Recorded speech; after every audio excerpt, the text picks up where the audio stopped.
Presidency says the U.S. allegations that South Africa supplied weapons to Russia is very concerning. Ambassador Reuben Brigety says there is proof of a Russian ship docked in Simonstown that left with ammunition.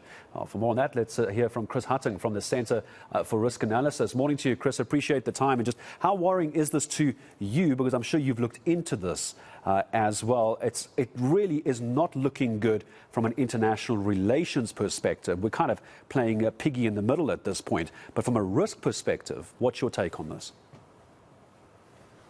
Good morning, Gareth, and good morning to the viewers. Thanks very much for the opportunity.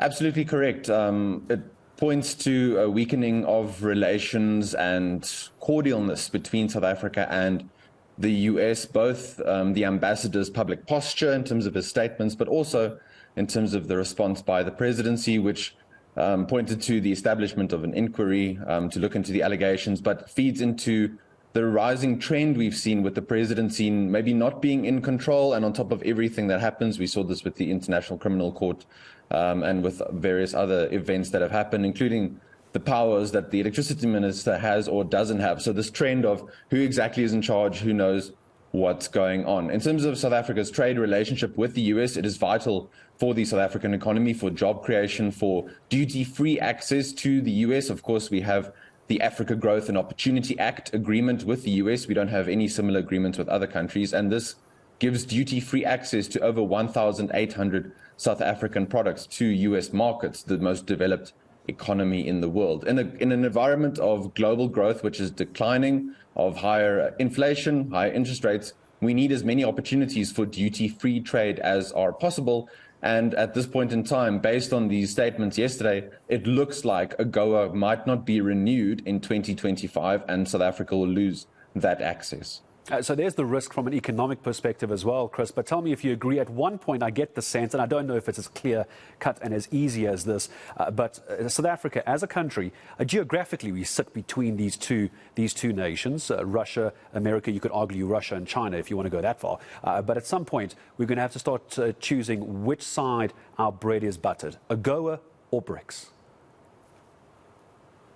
I think that's a very real possibility. At this point in time, the US, we have seen them step up their engagements across the African continent with various African governments. You've had Secretary of State Anthony Blinken visiting South Africa. You had US Secretary of the Treasury, Janet Yellen, also visiting a few months ago. So the US is trying to counter what it sees as increased Russian and Chinese influence in African countries. Now, it depends on countries like South Africa where they decide to go, where do they feel it is more economically and perhaps morally beneficial to them if they have those sorts of considerations. I think the US, maybe this could also be part of a wider strategy for them to really see if their allies around the world are committed to sort of their side, as it were, of the global order. So we'll see if this results in the kind of outcome they would have wanted. Maybe this will fuel even more anti-US sentiment and pro-Russian sentiment within the South African government.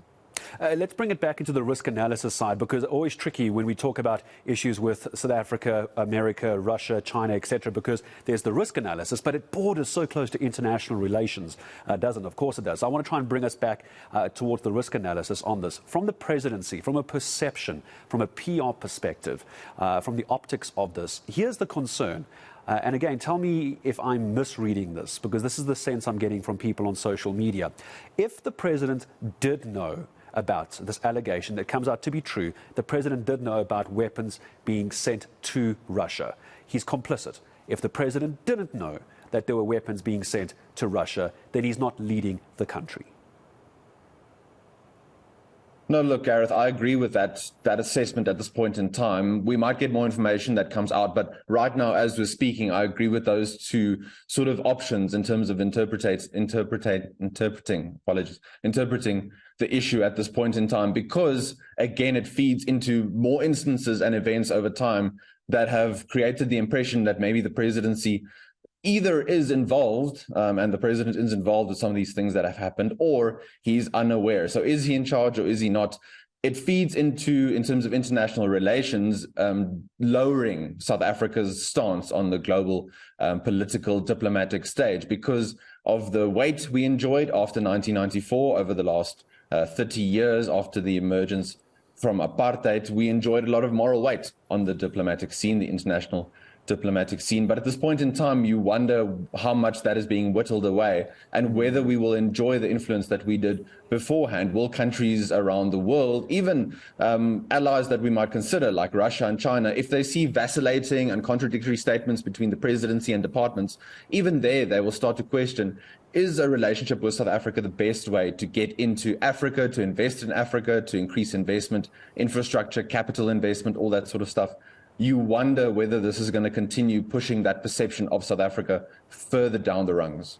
Let's talk about that perception as well, because one of the big issues while we're seeing the rand, I'm going to call it what it is, tanking against the US dollar, 1916 just a few minutes ago. We'll watch that closely. Blackouts aren't helping there, but I don't imagine when we're talking rand-dollar exchange rates, if there's a potential fight here with the United States diplomatically, of course, I don't think that's going to help the dollar against the rand, or sorry, the rand against the dollar, which won't help our imports. And now again, we have an economic risk which we need to address. As I say goodbye to you, Chris. Thank you very much, Gareth. All right, Chris Hattingh, thank you very much indeed for your time this morning, joining us from the Centre for Risk Analysis. Chris Hattingh making